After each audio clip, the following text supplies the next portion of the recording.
शांताकारं भुजंगशयनं पद्मनाभं सुरेशं विश्वाधारं गगनसदृशं मेघवर्णं शुभांगं लक्ष्मीकान्तं कमलनयनं योगिभिध्यानगम्यं वंदे विष्णु भवभयहरं सर्वलोकैकनाथं। मंगलम भगवान विष्णु मंगलम गरुड़ध्वज मंगलम पुंडरीकाक्ष मंगलाय तनोहरि। ओम नमो भगवते वासुदेवाय। आज का दिन आप सभी के लिए मंगलमय हो। कामिका एकादशी का व्रत रखने से सभी प्रकार के पापों से मुक्ति मिल जाती है। कहा जाता है कि जो लोग इस व्रत को विधि पूर्वक करते हैं उनकी हर इच्छा पूरी होती है। माना जाता है कि इस एकादशी का व्रत रखने से मृत्यु के उपरांत मोक्ष की प्राप्ति होती है।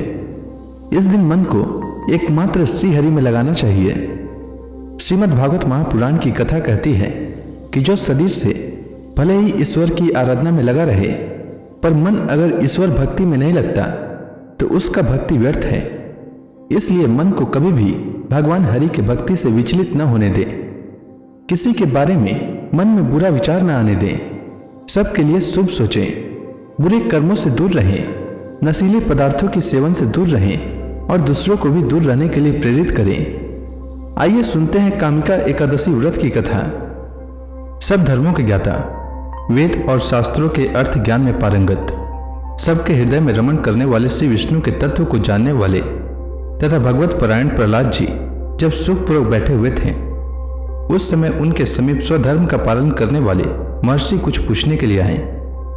महर्षियों ने कहा, प्रहलाद जी, आप कोई ऐसा साधन बताइए जिससे ज्ञान, ध्यान और इंद्रिय निग्रह के बिना ही अनायास भगवान विष्णु का परम पद प्राप्त हो जाता है।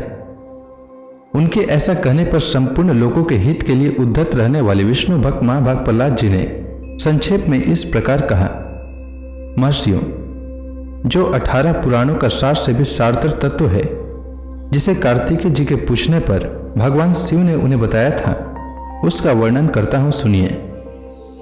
महादेव जी ने कार्तिकेय जी से कहा, जो कली में एकादशी की रात में जागरण करते समय वैष्णव शास्त्र का पाठ करता है, उसके कोटि जन्मों के किए हुए 4 प्रकार के पाप नष्ट हो जाते हैं।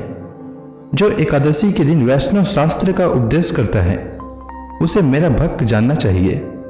जिसे एकादशी के जागरण में निद्रा नहीं आती तथा जो उत्साह पूर्वक नाचता और गाता है, वह मेरा विशेष भक्त है। मैं उसे उत्तम ज्ञान देता हूँ और भगवान विष्णु मोक्ष प्रदान करते हैं। अतः मेरे भक्त को विशेष रूप से जागरण करना चाहिए। जो भगवान विष्णु से वैर करते हैं उन्हें पाखंडी जानना चाहिए। जो एकादशी को जागरण करते और गाते हैं, उन्हें आधे निमेष में अग्निष्टोम तथा अतिरात्र यज्ञ के समान फल प्राप्त हो जाता है। जो रात्रि जागरण में बारंबार भगवान विष्णु के मुखार बिंद का दर्शन करते हैं, उनको भी वही फल प्राप्त होता है। जिनके वंश के लोग एकादशी की रात में जागरण करते हैं, वे ही धन्य हैं। जिन्होंने एकादशी को जागरण किया है, उन्होंने यज्ञ, दान, गया, श्राद्ध और नित्य प्रयाग स्नान कर लिया है। उन्हें सन्यासियों का पुण्य भी मिल गया और उनके द्वारा इष्टपूर्त कर्मों का भी भली भांति पालन हो गया। षडानन, भगवान विष्णु के भक्त जागरण सहित एकादशी व्रत करते हैं, इसलिए वे मुझे सदा ही विशेष प्रिय हैं। जो एकादशी की रात में भगवान विष्णु के आगे वैष्णव भक्तों के समीप गीता और विष्णु सहस्त्र नाम का पाठ करता है, वह उस परम धाम में जाता है जहां साक्षात भगवान नारायण विराजमान हैं। जो श्रीहरि के समीप जागरण करते समय रात में दीपक जलाता है, उसका पुण्य 100 कल्पों में भी नष्ट नहीं होता। जो जागरण काल में मंजरी सहित तुलसी दल से भक्ति पूर्वक भगवान श्रीहरि का पूजन करता है, उसका पुनः इस संसार में जन्म नहीं होता। स्नान, चंदन, लेप, धूप, दीप, नैवेद्य और तांबुल, यह सब जागरण काल में भगवान को समर्पित किया जाए तो उससे अक्षय पुण्य होता है। कार्तिकेय, जो भक्त मेरा ध्यान करना चाहता है, वह एकादशी की रात्रि में श्रीहरि के समीप भक्ति पूर्वक जागरण करे। एकादशी के दिन जो लोग जागरण करते हैं, उनके शरीर में इंद्र आदि देवता आकर स्थित हो जाते हैं। जो जागरण काल में महाभारत का पाठ करते हैं, वे उस परम धाम में जाते हैं जहां सन्यासी महात्मा जाया करते हैं। जो उस समय श्री रामचंद्र जी का चरित्र 10 कंठवध पढ़ते हैं, वे योग वेताओं की गति को प्राप्त होते हैं। जिन्होंने श्रीहरि के समीप जागरण किया है, उन्होंने चारों वेदों का स्वाध्याय, देवताओं का पूजन, यज्ञों का अनुष्ठान तथा सब तीर्थों में स्नान कर लिया। श्री कृष्ण से बढ़कर कोई देवता नहीं है और एकादशी व्रत के समान दूसरा कोई व्रत नहीं है। जहाँ भागवत शास्त्र है, भगवान विष्णु के लिए जहाँ जागरण किया जाता है और जहाँ सालग्राम शिला स्थित होती है, वहाँ साक्षात भगवान विष्णु उपस्थित होते हैं। कामिका एकादशी व्रत की कथा के अनुसार महाराज युधिष्ठिर ने भगवान श्री कृष्ण से कहा, हे प्रभु, मैंने आषाढ़ माह के शुक्ल पक्ष की देवसैनी एकादशी का सविस्तार वर्णन सुना। अब आप मुझे श्रावण माह के कृष्ण पक्ष की एकादशी की कथा सुनाने की कृपा करें। इस एकादशी का क्या नाम है? इसकी विधि क्या है? इसमें किस देवता का पूजन होता है? इसका उपवास करने से मनुष्य को किस फल की प्राप्ति होती है? भगवान श्री कृष्ण ने कहा, हे धर्मराज युधिष्ठिर, मैं श्रावण माह की पवित्र एकादशी की कथा सुनाता हूँ, ध्यान पूर्वक श्रवण करो। एक बार इस एकादशी की पावन कथा को ब्रह्मा जी ने लोकहित के लिए नारद जी से कहा था। एक समय नारद जी ने ब्रह्मा जी से कहा, हे पितामह, आज मेरी श्रावण के कृष्ण पक्ष की एकादशी की कथा सुनने की इच्छा है, अतः आप इस एकादशी की व्रत कथा विधान सहित सुनाइए। नारद जी की बात को सुनकर ब्रह्मा जी ने कहा, हे नारद जी, आपने बहुत ही सुंदर प्रस्ताव किया है। अब आप बहुत ध्यानपूर्वक इसे श्रवण कीजिए। श्रावण माह की कृष्ण पक्ष की एकादशी का नाम कामिका है। इस एकादशी की कथा सुनने मात्र से ही वाजपेय यज्ञ के फल की प्राप्ति होती है। कामिका एकादशी के उपवास में शंख चक्र और गदाधारी भगवान विष्णु का पूजन होता है। जो मनुष्य इस एकादशी को धूप दीप नैवेद्य आदि से भगवान विष्णु की पूजा करते हैं, उन्हें गंगा स्नान के फल से भी उत्तम फल की प्राप्ति होती है। सूर्य ग्रहण और चंद्र ग्रहण में केदार और कुरुक्षेत्र में स्नान करने से जिस पुण्य की प्राप्ति होती है, वह पुण्य कामिका एकादशी के दिन भगवान विष्णु की भक्ति पूर्वक पूजा करने से प्राप्त हो जाता है। भगवान विष्णु की श्रावण माह में भक्ति पूर्वक पूजा करने का फल समुद्र और वन सहित पृथ्वी दान करने के फल से भी ज्यादा होता है। व्यतिपात में गंडकी नदी में स्नान करने से जो फल प्राप्त होता है, वह फल भगवान की पूजा करने से मिल जाता है। संसार में भगवान की पूजा का फल सबसे अधिक है, अतः भक्ति पूर्वक भगवान की पूजा न बन सके तो श्रावण माह के कृष्ण पक्ष की कामिका एकादशी का उपवास करना चाहिए। आभूषणों से युक्त बछड़ा सहित गौदान करने से जो फल प्राप्त होता है, वह फल कामिका एकादशी के उपवास से मिल जाता है। जो उत्तम द्विज श्रावण माह के कृष्ण पक्ष की कामिका एकादशी का उपवास करते हैं तथा भगवान विष्णु का पूजन करते हैं, उनसे सभी देव, नाग, किन्नर और पितृ आदि की पूजा हो जाती है। इसलिए पाप से डरने वाले व्यक्तियों को विधि विधान सहित इस उपवास को करना चाहिए। संसार सागर तथा पापों में फंसे हुए मनुष्यों को इससे मुक्ति पाने के लिए कामिका एकादशी का व्रत करना चाहिए। कामिका एकादशी के उपवास से भी पाप नष्ट हो जाते हैं। संसार में इससे अधिक पापों को नष्ट करने वाला और कोई उपाय नहीं है। हे नारद जी, स्वयं भगवान ने अपने मुख से कहा है कि मनुष्यों को अध्यात्म विद्या से जो फल प्राप्त होता है, उससे अधिक फल कामिका एकादशी का व्रत करने से मिल जाता है। इस उपवास को करने से मनुष्य को न तो यमराज के दर्शन होते हैं और न ही नरक के कष्ट भोगने पड़ते हैं, वह स्वर्ग का अधिकारी बन जाता है।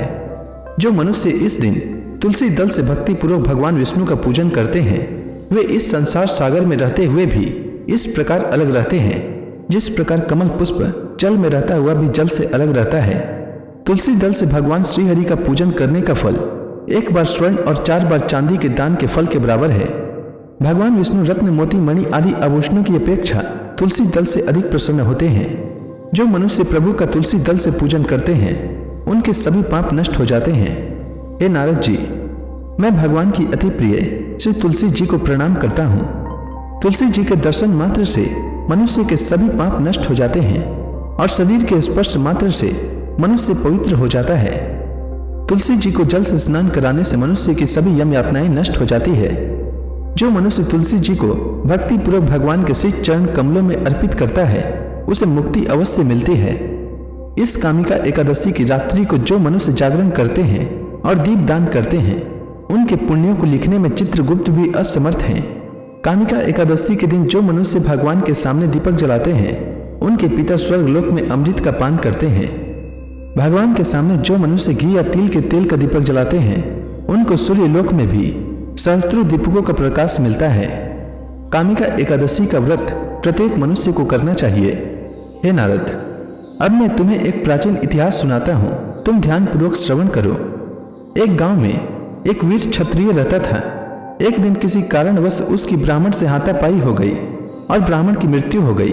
अपने हाथों मरे गए ब्राह्मण की क्रिया उस क्षत्रिय ने करनी चाहिए, परंतु पंडितों ने उसे क्रिया में शामिल होने से मना कर दिया। ब्राह्मणों ने बताया कि तुम पर ब्रह्म हत्या का दोष है, पहले प्रायश्चित कर इस पाप से मुक्त हो, तब हम तुम्हारे घर भोजन करेंगे। इस पर क्षत्रिय ने पूछा कि इस पाप से मुक्त होने के क्या उपाय हैं। तब ब्राह्मणों ने बताया कि श्रावण माह की कृष्ण पक्ष की एकादशी को भक्ति भाव से भगवान नारायण का व्रत एवं पूजन कर ब्राह्मणों को भोजन करा के सदक्षिणा के साथ आशीर्वाद प्राप्त करने से इस पाप से मुक्ति मिलेगी। ब्राह्मणों के कहे अनुसार उस क्षत्रिय ने कामिका एकादशी का व्रत किया। इसके बाद व्रत वाली रात में भगवान विष्णु ने क्षत्रिय को दर्शन देकर कहा कि तुम्हें ब्रह्म हत्या के पाप से मुक्ति मिल गई है। इस प्रकार उस क्षत्रिय को ब्रह्म हत्या से मुक्ति मिली। हे नारद, इस व्रत को करने से ब्रह्म हत्या आदि सभी पाप नष्ट हो जाते हैं और इस लोक में सुख भोग कर प्राणी अंत में विष्णु लोक को जाते हैं। इस कामिका एकादशी के महात्म्य के श्रवण से मनुष्य स्वर्ग लोक को प्राप्त करते हैं। तो इसी के साथ कामिका एकादशी व्रत की कथा समाप्त होती है। तो प्रेम से बोलिए विष्णु भगवान की जय, श्री कृष्ण भगवान की जय, समस्त देवी देवताओं की जय। कामिका एकादशी व्रत की कथा के साथ ही 11 माता की कथा भी अवश्य सुननी चाहिए, इससे व्रत का दोगुना फल प्राप्त होता है। तो आइए सुनते हैं 11 माता की कथा। एकादशी भगवान विष्णु की साक्षात शक्ति है। जिस शक्ति ने उस असुर का वध किया है जिसे भगवान भी जीत पाने में असमर्थ थे, उस शक्ति के आगे मनुष्य के पाप रूपी असुर भला कैसे टिक सकता है। जिस शक्ति ने देवताओं के कष्ट को हर कर उन्हें सुख दिया, वह प्राणी मात्र को क्या नहीं दे सकती। सुख, समृद्धि, शांति और मोक्ष समस्त सुख सहज ही प्राप्त हो जाते हैं। 11 माता की भक्ति में इतनी शक्ति है कि जिसके प्रभाव से मनुष्य को सहज ही सभी प्रकार के सुख प्राप्त होते हैं और अंत समय में मोक्ष की प्राप्ति होती है। 11 माता की कथा के अनुसार सतयुग में एक महाभयंकर दैत्य हुआ करता था। उसका नाम मूर था। उस दैत्य ने इंद्र आदि सभी देवताओं पर विजय प्राप्त कर उन्हें उनके पद से हटा दिया।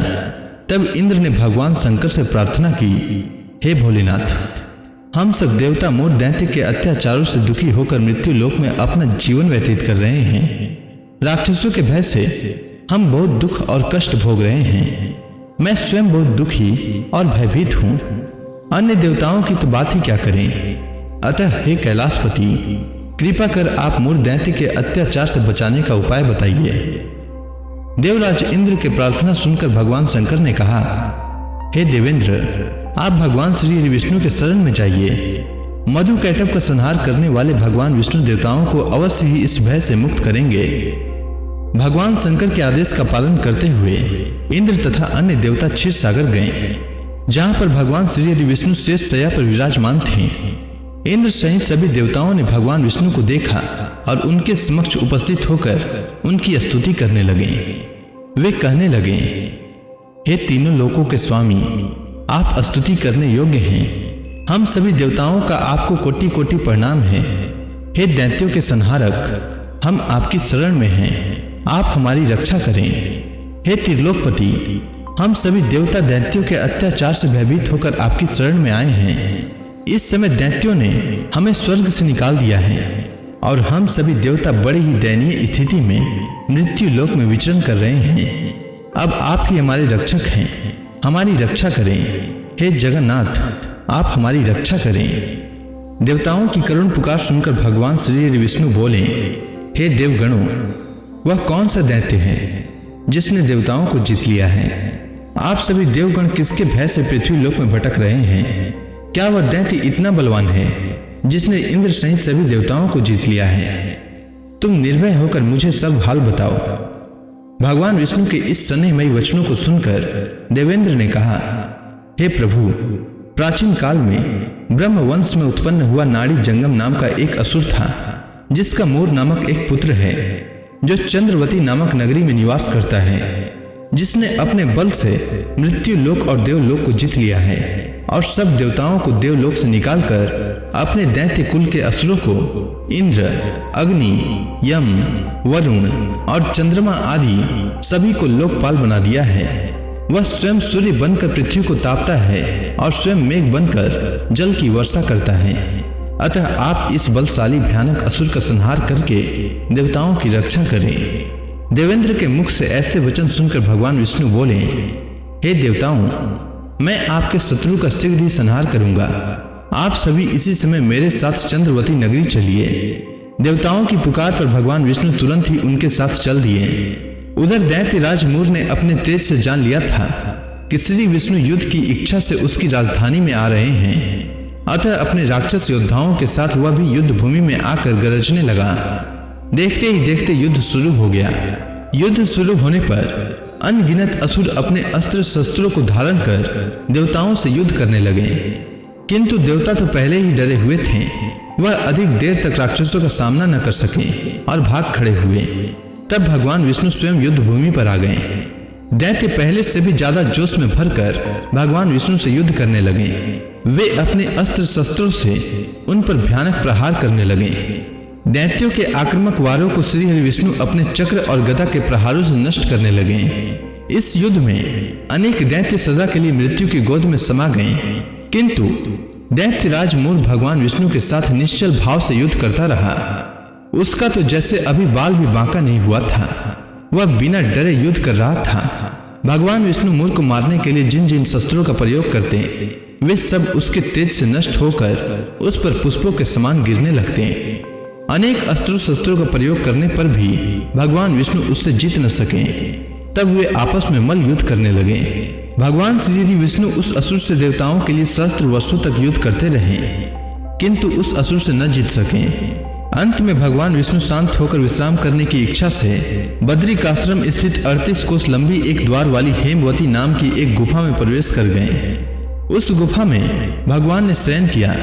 भगवान विष्णु के पीछे पीछे वह दैत्य भी चला आया था। भगवान श्री विष्णु को सोता देखकर वह दैत्य उन्हें मारने को तैयार हुआ। वह सोच रहा था कि आज मैं अपने चिर शत्रु को मारकर हमेशा हमेशा के लिए निष्कंटक हो जाऊंगा, परंतु उसकी यह इच्छा पूर्ण न हो सकी, क्योंकि उसी समय भगवान विष्णु की देह से दिव्य वस्त्र धारण किए एक अत्यंत मोहिनी कन्या उत्पन्न हुई और राक्षस को ललकार कर उससे युद्ध करने लगी। उस कन्या को देखकर राक्षस को घोर आश्चर्य हुआ और वह सोचने लगा कि यह ऐसी दिव्य कन्या कहां से उत्पन्न हुई, और फिर वह असुर उस कन्या से लगातार युद्ध करता रहा। कुछ समय बीतने पर उस कन्या ने क्रोध में आकर उस दैत्य के अस्त्र शस्त्रों को टुकड़े टुकड़े कर दिए। अब तो उस दैत्य को बड़ा ही क्रोध आया और वह सारी मर्यादाएं भंग करके उस कन्या से मल्ल युद्ध करने लगा। उस तेजस्वी कन्या ने उसको धक्का मारकर मूर्छित कर दिया और उसकी मूर्छा टूटने से पूर्व ही उसका सिर काटकर धड़ से अलग कर दिया। सिर काटते ही वह असुर पृथ्वी पर गिरकर मृत्यु को प्राप्त हुआ। बाकी बचे असुर अपने राजा का ऐसा दुखद अंत देखकर भयभीत होकर पाताल लोक में भाग गए। भगवान विष्णु जब निद्रा से जागे तो उस असुर को मरा देखकर उन्हें घोर आश्चर्य हुआ और वे सोचने लगे कि इस महाबली को किसने मारा है। तब वह तेजस्वी कन्या श्री हरि से हाथ जोड़कर बोली, हे जगदीश्वर, यह असुर आपको मारने को उद्यत था। तब मैंने आपके शरीर से उत्पन्न होकर इस असुर का वध किया है। कन्या की बात सुनकर भगवान बोले, तुमने इस असुर को मारा है, अतः हे कन्या, मैं तुमसे अत्यंत प्रसन्न हूँ। इसे मारकर तुमने तीनों लोकों के देवताओं के कष्ट को हरा है, इसीलिए तुम अपनी इच्छा अनुसार वरदान मांग लो, मैं तुम्हारी प्रत्येक इच्छा को पूर्ण करूंगा। भगवान की बात सुनकर कन्या बोली, हे प्रभु, मुझे यह वरदान दीजिए कि जो मनुष्य या देव मेरा व्रत करे उसके सभी पाप नष्ट हो जाएं और अंत में उसे स्वर्ग लोक की प्राप्ति हो।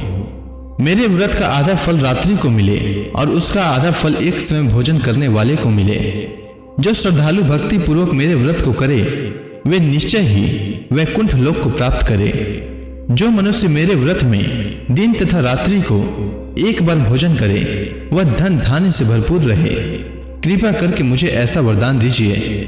भगवान श्री विष्णु ने कहा, हे कन्या, ऐसा ही होगा। मेरे और तुम्हारे भक्त एक ही होंगे और अंत में संसार में प्रसिद्धि को प्राप्त होकर मेरे लोक को प्राप्त करेंगे। हे कल्याणी, तुम एकादशी को पैदा हुई हो। इसीलिए तुम्हारा नाम भी एकादशी हुआ। और क्योंकि तुम मेरे अंश से उत्पन्न हुई हो, इसीलिए संसार में तुम उत्पन्ना एकादशी के नाम से जानी जाओगी। तथा जो मनुष्य इस दिन व्रत करेंगे उनके समस्त पाप समूल नष्ट हो जाएंगे। तुम मेरे लिए अब तीज, अष्टमी, नवमी और 14 से भी अधिक प्रिय हो। तुम्हारे व्रत का फल सब तीर्थों के फल से भी महान होगा। यह मेरा अकाट्य कथन है। इतना कहकर भगवान श्री विष्णु उसी स्थान पर अंतर ध्यान हो गए। अब आप सभी हाथ जोड़कर भगवान श्री हरि का स्मरण करें, आरती होने वाली है। ओम जय एकादशी माता, मैया जय एकादशी माता। विष्णु पूजा व्रत को धारण करके, विष्णु पूजा व्रत को धारण करके शक्ति मुक्ति पाता। ओम जय एकादशी माता। तेरे नाम गिनाऊं देवी, भक्ति प्रदान करनी, भक्ति प्रदान करनी। गण गौरव की देनी माता, गण गौरव की देनी माता। शास्त्रों में बरनी। ओम जय एकादशी माता। मार्गशीर्ष कृष्ण पक्ष की उत्पन्ना, विश्व तारणी जनमी, मैया विश्व तारणी जनमी। शुक्ल पक्ष में हुई मोक्षदा, शुक्ल पक्ष में हुई मोक्षदा। मुक्तिदाता बन के भरमी। ओम जय एकादशी माता।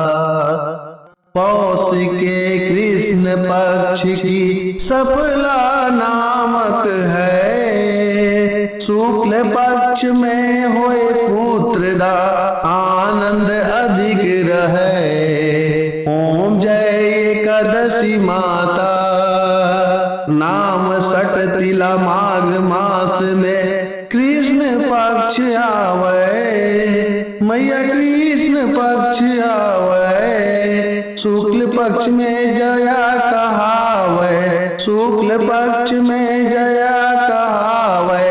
विजय सदा पावे। ओम जय एकादशी माता।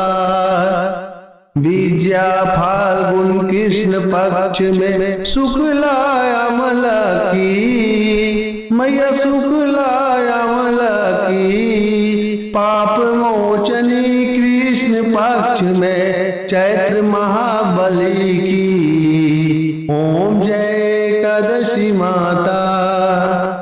चैत्र शुक्ल में नाम कामदा, धन देने वाली, मैया धन देने वाली। नाम बरूथनी कृष्ण पक्ष में बैसाख माहवाली।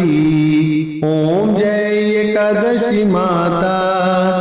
शुक्ल पक्ष में होए मोहिनी, अपराज्येष्ठ कृष्ण पक्षी, मैया अपराज्येष्ठ कृष्ण पक्षी। नाम निर्जला सब सुख करने, शुक्ल पक्ष रखी। ओम जय एकादशी माता। योगिनी नाम आषाढ़ में जानो, कृष्ण पक्ष करनी, मैया कृष्ण पक्ष करनी। देवसैनी नाम कहायो, शुक्ल पक्ष धरनी। ओम जय एकादशी माता। कामिका श्रावण मास में आवे, कृष्ण पक्ष कहिए। श्रावण शुक्ला होए पवित्रा, आनंद से रहिए। ओम जय एकादशी माता। अजा भाद्रपद कृष्ण पक्ष की परिवर्तनी शुक्ला, मैया परिवर्तनी शुक्ला। इंद्राश्विन कृष्ण पक्ष में व्रत से भवसागर निकला। ओम जय एकादशी माता। पापांकुश है शुक्ल पक्ष में आप हरणहारी, मैया आप हरणहारी। रमा मास कार्तिक में आवे सुखदायक भारी। ओम जय एकादशी माता देवोत्थान शुक्ल पक्ष की दुख नाशक मैया। पावन मास में करो विनती पार करो नैया। ओम जय एकादशी माता परमा कृष्ण पक्ष में होती जन मंगल करनी, मैया जन मंगल करनी। शुक्ल मास में होए पद्मिनी दुख दरिद्र हरनी। ओम जय एकादशी माता जो कोई आरती एकादशी की भक्ति सहित गावे, मैया भक्ति सहित गावे। जन गुरु दिता स्वर्गवासा निश्चय वह पावे। ओम जय एकादशी माता। तो प्रेम से बोलिए विष्णु भगवान की जय, माता लक्ष्मी की जय।